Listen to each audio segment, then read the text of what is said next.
มาส่งครับพ่อแม่พี่น้องแต่ก็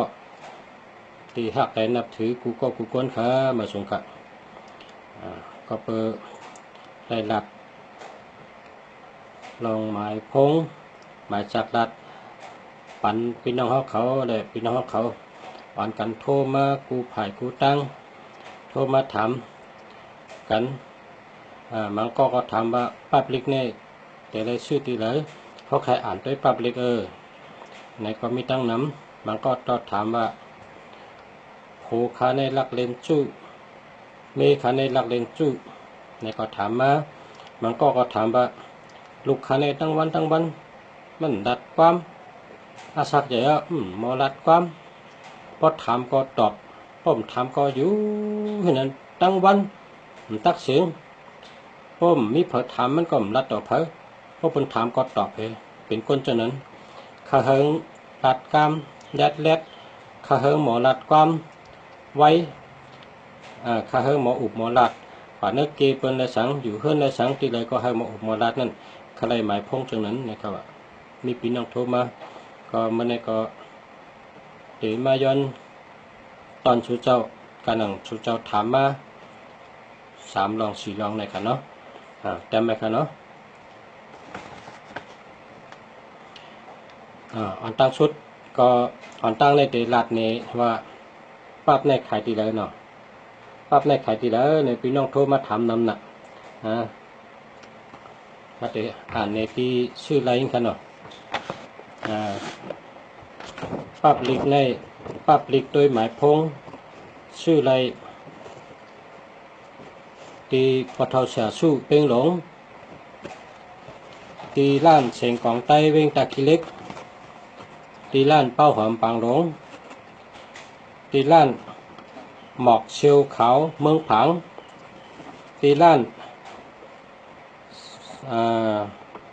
สันลอยตีเมืองเชียงใหม่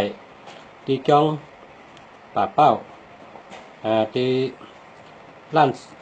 เสียเมืองหลีเชียงใหม่เนาะตีใจ3ล้านไม่หย่องคำเชียงไฮ้ตีปีโจตะล้านขายปับลิกใต้เมืองชอนล้านขายลิกใต้เมืองสูล้านขายลิกใต้ตนตีกับวงวันนั่นนะล้านใจ3เมืองเป้าใช่ไหมครับเจ้าในชื่อในกุฏิกันเนาะเพราะอยู่จำพี่น้องเก่งตุงถามมาว่าชื่ออะไรตีไหนเก่งตุงในตีจ้องกลางก็มุคำก็ถามเต้จังมันไปหมดเพราะว่ามดตีจ้องกลางก็ตีจ้องก็มุคำนะเพราะว่ามดก็มาสั่งตีตะคิเล็กเสียงของใต้ครับตีตะคิเล็กเสียงของใต้ได้ไม่ขายไว้นี่อันนี้พี่น้องเก่งตุงถามมาครับอันนี้ปั๊บลิขนม เพราะว่าใครชื่ออ่านด้วยว่าพี่น้องอ่านเจนใครชื่อว่าเขาใครอ่านด้วยเจเขาใครอ่านด้วยกูเมียวเขาใครปั๊บลิกนั่นมีพี่น้องตั้งนำสั่งมาอันใครส่งไปชนีก็ส่งน้ำจะคำพองก็อยู่หาดใหญ่คำพองก็อยู่ชลบุรีคำพองก็อยู่ปังงาคำพองก็อยู่ทั้งกรุงเทพเนาะเมื่อกอกเนาะเจ้าในก็ได้ส่งปันกุฏิกุตั้งได้ส่งปันกุฏิเพราะว่าพี่น้องเขาได้สั่งมานั้นเขาขาได้ส่งปันนะภายใน3 วันหัวเราคันนะเขาขาส่งปันมาว่า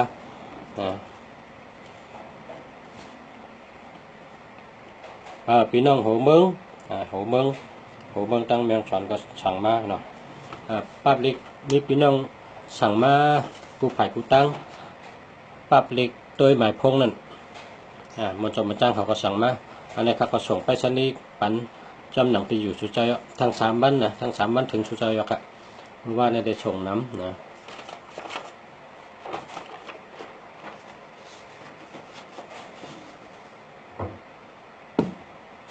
มันจ้างเจ้าอันอยู่ที่เมืองปลายนะแล้วก็ขาส่งไปนั่นนะมันเจ้าสั่งมาว่าเจ้าเดี๋ยวเอา15 ปั๊บ มือเสียบตะกะมือเสียบได้ก็นะในก็ส่งไปนะครับทั้ง3บ้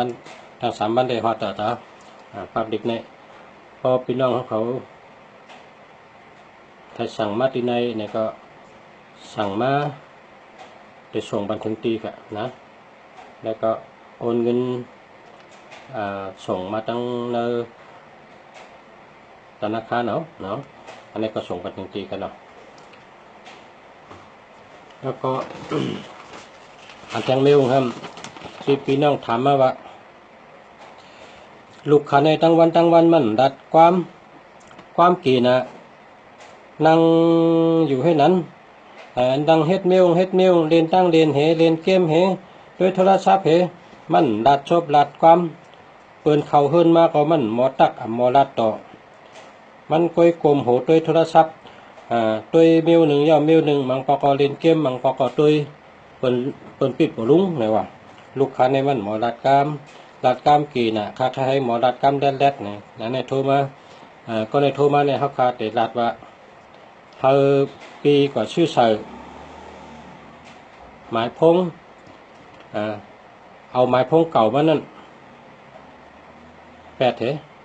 กิมให้แก๊สไปก็ชื่อหมายพงมาใส่นะชื่ออันดีๆอย่าให้มีศูนย์นะภายในเนื้อ7ตัวนั่นอย่าให้มีศูนย์นะให้มีตัวกันนั่นหลายๆแล้วก็เนื้อ7ตัวหลังนั่นให้ชื่อใส่7557นะให้มี7557อันนี้รัดกำไก่น่ะรัดกำไก่น่ะพอใส่7557ได้รัดกำไก่น่ะพอแทง3 เดือน 6 เดือนได้พอเป็นรัด2 กำมันได้รัดมาเป็น4-5 กำบนนี่นะรัดกำไก่รัดกำเล็ดนะหมออุบหมอเปียกหมอเจาะหมอเข้าเปิ้นนะให้มีตัว6นำนะให้มีตัว6นำตัว6ในมีนำเกยกองเดียนะ6ในให้เธอเจิงจ่อนะเนาะแล้วก็เจฐานนั้นเป็นร่างก็โหมันให้มีเจอใครอุบใครลาดใครเปียกใครอุบไก่มากคำเดียวนั่นเนาะอุบไก่มากคำเดียวเจฐานนั่นนะแล้วก็ให้มีตัวตัว6เลยมี2 ตัวก็ได้นะ2 ตัวก็ได้3 ตัวก็ได้นะ6นี่ก็ได้6 2 ตัวก็ได้นะมันแต่เป็นคนอุบจ่อมากคำเดียวเป็นคนอุบไก่มากคำเดียวปีกับชื่อใส่หมายพงอันมิเจฐานะเจฐาให้มีตัว6นะมีตัว6นำเกยดีกันนั่นนะปีที่สั่งที่โทรมาถามว่าเฮลูกค้าแก่รัดกรรมตั้งวันมันตัดเสียงมันดัดต่อเผอกลมโหเสเล่นมือถือด้วยเกมเล่นเป็นปิดหัวลุงนะกลุ่มกลมโหด้วยฉะนั้นดัดกรรมตั้งวันนาปีกับชื่อเจฐาใส่ปันขนาดแล้วหมายพงให้มีเจฐาเนาะการในทางก็โทรมาถามว่าอันนี้มีหลายข้อค่ะมีหลายก็ไม่ยิงก็โทรมาคนใจก็โทรมาอันว่าเมฆาลักเลนจุเมฆาลักเกาคนใจนะแล้วก็คนยิงก็โทรมาว่าโผเขาในลักกะเลนจุโผเขาในลักกะเลนไม่ยิงนะลักกะเลนจุลักกะเลนไม่ยิงบางปอกกะหาเงินพอได้เงินมาก็เงินก็มาปันเชิงมาปันอิดเก็บไว้น้ำลักกะเล่งมียิงต่างก็บางพอก็ฮอกากับอยู่จะมียิงก็มาก็ที่เคยในจำเป็นไม่หลงอยู่ไว้มีตังสุกเจอไม่เจอมีลองโจมชื่อลองโหลักกะเล่นมียิงต่างก็เนาะโผลักกะเล่นมียิงต่างก็แล้วก็โทรมาถามข้าโผงหักก็เหลวหักเหลวเจอเหลวอย่าให้หักเป็นต่างก็ถ้าหักมันก็เหลวนะครับอันนี้ก็ปีมียิงเกาหลีคนใจเกาหลีชูเจ้าเต็มไปนะเต็มไป3 ตัวนี่ครับ3 ตัวนี่ติดจอยชูเจ้าเลยการนั้น3 ตัวนี่จอยชูเจ้าเลยก็เดียวในหมายพงชูเจ้านั่นให้มี2 4 5นะ2 4 5 แล้วหมายพงสุเจ้าเขามี245ขนาดชื่อเสือปันโผก็เขามี245ชื่อเสือปันเมก็เขามี245นะ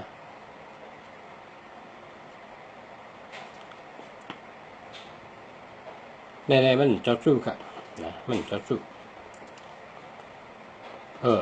กำใจเป็นว่ามันรักกับเลี้ยงจู้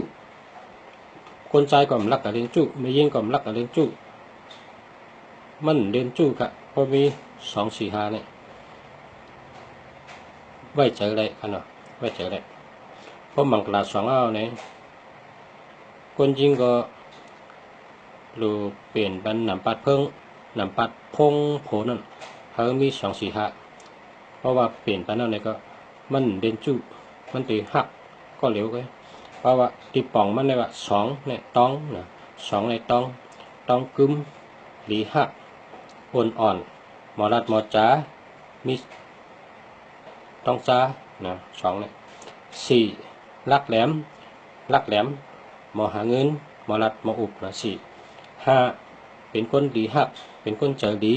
เป็นคนมีสติปัญญานะมีสติปัญญามีสติมีปัญญานะที่ป๋อง2ดีหัก4รักแหลมหมอรัดหมอจ๋า5มีสติปัญญา4มีเงินมีคำตั้งหักดีการเงินดี4-5เป็นคนเจอดีหักมีปัญญานะครับเนาะหมายพงอันมัดตอนเมื่อในแต่ไม่ค่ะเนาะแต่มาก็เอาเป็นปันเอาแลกปันพอเป็นไม่ยิ่งมังกร2มือนี่ก็แลกปันหมายพงโผเฮาชื่อ245ใส่ปันนะพอเป็นคนใจมังกร2มือนี่มีมาเนี่ยก็แลกปันหมายพงเขาเฮาใส่245พอใส่ไว้ทั้งโผทั้งเมนาเฮิรนสู่เจ้าเตมนดีนะนาเฮิรนมนมีเงินมีคำเกี่ยวซื้อขึ้นใหญ่มาสูงนะเล่นจุนะคนใจก็เล่นจุมียิงก็เล่นจุชื่อโยต่อกันนะขนาดชื่อโยต่อกันหมอหักกันหมอเจอถึงกันตาเสนะฮะเนาะเจอถึงกันตาเสตั้งหักลีตาเสตั้งหักดีการเงินดีมีปัญญาลักแหลมเนี่ยหวังว่าหมายพงเนี่ยดีค่ะนะวันนี้ข้าก็มาตอนหมายพงอันดีแต่หน้าเฮิรนดีหนังหือก้นใจเต็มมิจูแทงมียิงเต็มมิจูแทงเนี่ยแต่ไม่ค่ะเนาะค่ะมาสูงค่ะขอให้ปันทั้งวันใหม่ค่ะมาสูงค่ะ